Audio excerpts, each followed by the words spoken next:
রাজনীতি থেকে ঐকমত্য নিয়ে বেশ আলোচনা এখন।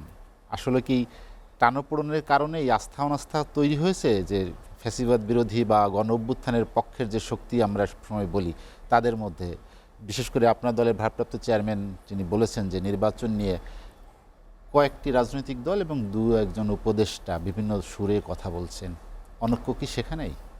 ধন্যবাদ। আজকের এই টক শোতে আমাকে আমন্ত্রণ জানানোর জন্য ধন্যবাদ জানাচ্ছি। দর্শক শ্রোতা যারা দেখছেন শুনছেন তাদেরকেও ধন্যবাদ, উপস্থিত আমার সহ আলোচক যারা আছেন তাদেরকেও ধন্যবাদ জানাচ্ছি।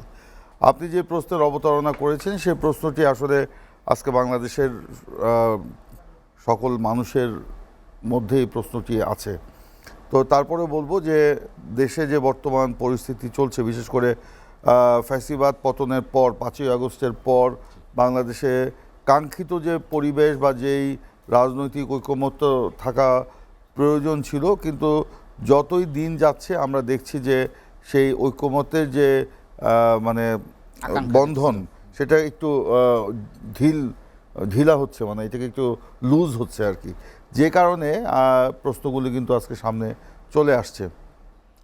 আজকে দেখেন যে আওয়ামী লীগ যে বাংলাদেশে ফ্যাসিবাদ কায়েম করেছিল, 15 বছর দেশকে এই কর্তৃত্ববাদী শাসন করতে গিয়ে বাংলাদেশে যে একটা আধিপত্যবাদের বিস্তার তারা ঘটিয়েছিল, এবং এখানে নির্বাচন বলেন, গণতন্ত্র বলেন, আইনের শাসন বলেন, জনগণের অধিকার বলেন, মানুষের জানমালের নিশ্চয়তা বলেন, নিরাপত্তা বলেন, সব কিছুকে তারা ভেঙে চুরে তছনছ মানে চুরমার করে দিয়ে একটি মানে এখানে হাসিনাতন্ত্র কায়েম করেছিল। এই হাসিনাতন্ত্রটা হচ্ছে এখানে কর্তৃত্ববাদী শাসনের একটা নামান্তর, এবং এইখানে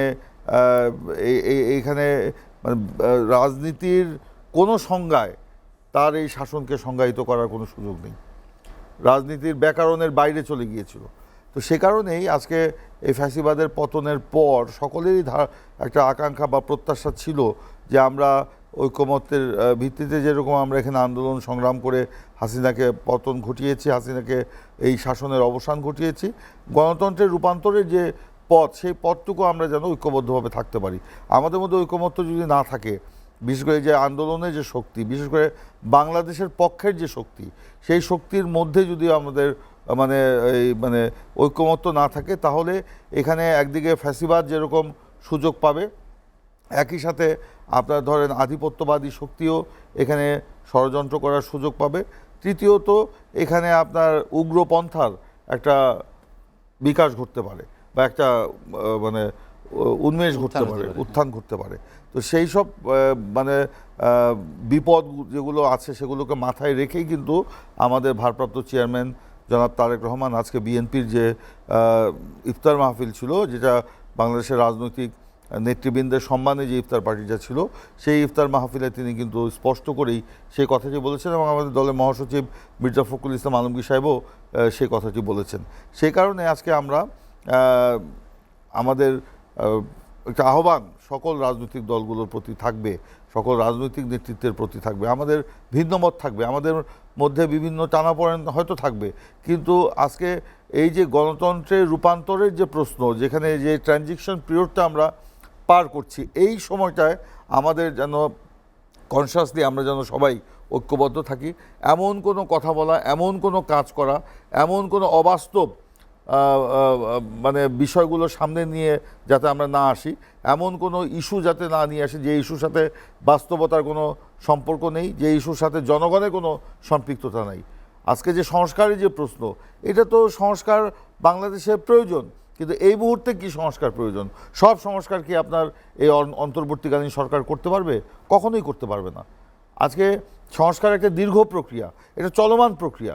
এখানে আমরা যে কথাগুলো বলেছি যে যেহেতু হাসিনা নির্বাচনী প্রক্রিয়াকে তছনছ করে দিয়ে গেছে, সেই নির্বাচন প্রক্রিয়াকে আপনার পুনর্গঠনের জন্য বা সেটাকে কিভাবে আমরা রিফর্মসগুলো নিয়ে আসতে পারি, নির্বাচনমুখী যে সংস্কার সেগুলো করতে হবে।